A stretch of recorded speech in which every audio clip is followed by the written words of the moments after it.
শিক্ষা, স্বাস্থ্য, দখল, দূষণ, যোগাযোগ কিংবা সরকারি সেবা, নিজ এলাকার সমস্যা সবচেয়ে ভালো জানেন সেখানকার মানুষ। শুধু জানেন না এর সমাধান কোথায়, আর সমাধান হলেও কতদিন সময় লাগবে। স্থানীয়দের নানা ভোগান্তির চিত্রে আমরা তুলে ধরতে চাই, পৌঁছে দিতে চাই দায়িত্বশীলদের কাছে। এ নিয়ে আরও জানাতে কুমিল্লা থেকে আমাদের সাথে যুক্ত হচ্ছেন জাহিদুর রহমান। কুমিল্লার মানুষজনের সমস্যার কথা বলছিলাম। সমাধান হিসেবে আসলে তারা কাদের কাছে যাবেন এবং কি কি সমাধান তারা আশা করছেন?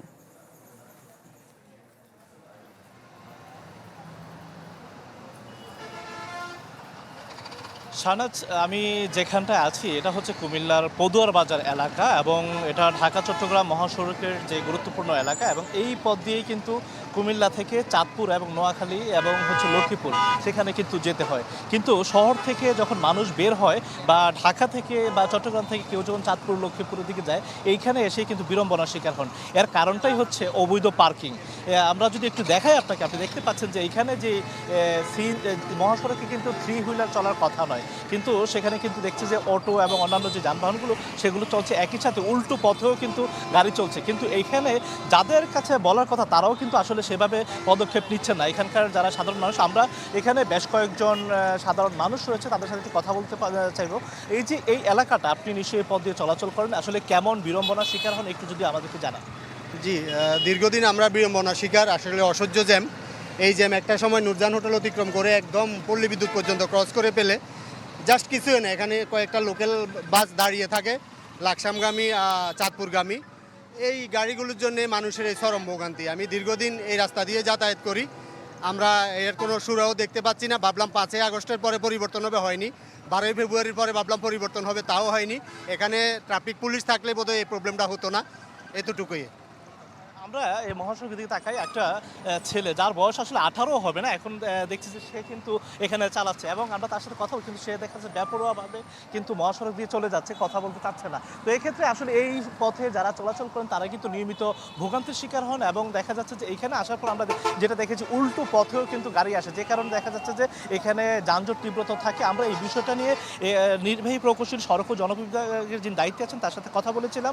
তিনি বলছেন যে এখানে ইউরোপের একটা কার্যক্রম ছিল, সেটা বর্তমানে স্থগিত রাখা হয়েছে এবং সেটা আসলে যখন পরিকল্পনা করা হবে, রিভাইজ ডিজাইন করা হবে, তখন থেকে মূলত এটার বিষয়ে পরিকল্পনা নেবে এবং এই বিষয়টা সরাসরি হাইওয়ে পুলিশ তদারকি করেন। তো এই বিষয়টা নিয়ে আমরা হাইওয়ে পুলিশের যিনি পুলিশ সুপার তার সাথেও কথা বলেছিলাম। তিনি যেটা বলছেন যে আসলে এখানে মাঝে মাঝে অভিযান পরিচালনা করা এবং অনেককে জরিমানার আওতায় আনা হয়, কিন্তু পরবর্তী দেখা যায় আসলে একই ঘটনা পুনরাবৃত্তি হচ্ছে, যে কারণে আসলে এখানে যে সুফল সেটা কিন্তু আসলে সাধারণ মানুষ পাচ্ছে না। আমরা একজন চালকের সাথে কথা বলবো। আমরা একটু জানতে চাই আপনার কাছে যে এখানে আসার পর আসলে আপনি কি ধরনের বিড়ম্বনার শিকার হন? যানজট থাকে কি? হ্যাঁ, মোটামুটি অনেক যানজটই থাকে। কেন এই যানজটটা থাকে একটু যদি আমাদেরকে বলতেন। যানজট কিসের জন্য থাকে এখন কি বলবো, হয়তো অনেক গাড়ির জন্য, হ্যাঁ অবৈধ পার্কিংয়ের জন্য, যেখানে মন ধরে সেখানে দোকান বসতেছে, ভ্যান গাড়ি বসতেছে, এরকমের জন্য যানজটটা হচ্ছে।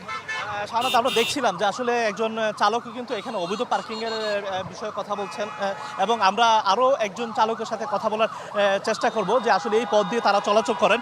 এই যে এই পথ দিয়ে একটু চলাচল করেন, আসলে কেমন ইয়াটা যদি একটু আমাদের জানাবেন।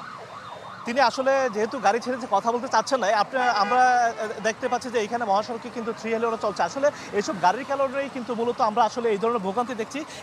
শুধু এই পদুয়ার বাজার এলাকায় না, ঢাকা চট্টগ্রাম মহাসড়কের বেশ কিছু গুরুত্বপূর্ণ পয়েন্ট রয়েছে যেখানে আসলে নিয়মিত এই ধরনের ঘটনাগুলো ঘটছে এবং আপনাকে একটু জানিয়ে রাখি যে মহাসড়কের যে সুয়াগাজী এলাকা, তারপর চৌদ্দগ্রাম বাজার, বিপরীতে নিমসার বাজার এবং ক্যান্টনমেন্ট এলাকা, বেশ কিছু এলাকায় কিন্তু আমরা দীর্ঘদিন ধরে যানজট দেখতে পাচ্ছি। আর কারণই হচ্ছে অবৈধ পার্কিং। আমরা আরেকজন সাধারণ মানুষের সাথে কথা বলতে চাইবো।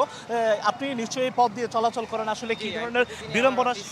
শহর থেকে এখানে মেন প্রবলেমটা হলো যে রুগী নিয়ে এই অঞ্চলের মানুষ খুব বিপদে আছে।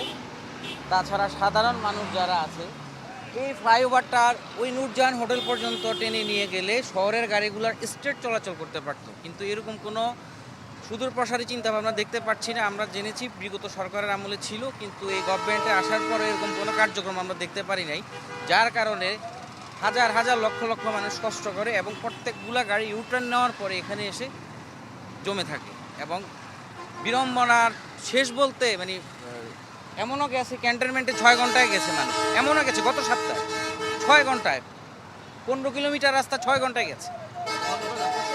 আসলে দেখছিলেন এখানকার সাধারণ মানুষ এই এলাকার যে বিড়ম্বনার চিত্র সেটা কিন্তু আমাদের কাছে তুলে ধরেছেন এবং তারা এটা নিয়ে আসলে বেশ ক্ষুব্ধ এবং ক্ষোভ প্রকাশ করেছেন এবং তারা চান যে সংশ্লিষ্ট কর্তৃপক্ষ যারা আছে তারা যেন দ্রুত এই সমস্যা সমাধানে উদ্যোগী হন এবং অবৈধ পার্কিং এবং থ্রি হুইলার বন্ধে দ্রুত পদক্ষেপ নেন। তো এই ছিল এখান থেকে সর্বশেষ। জি, জাহিদুর রহমান কুমিল্লা শহরের বিভিন্ন নাগরিক সমস্যার কথা জানাচ্ছিলেন জাহিদুর রহমান।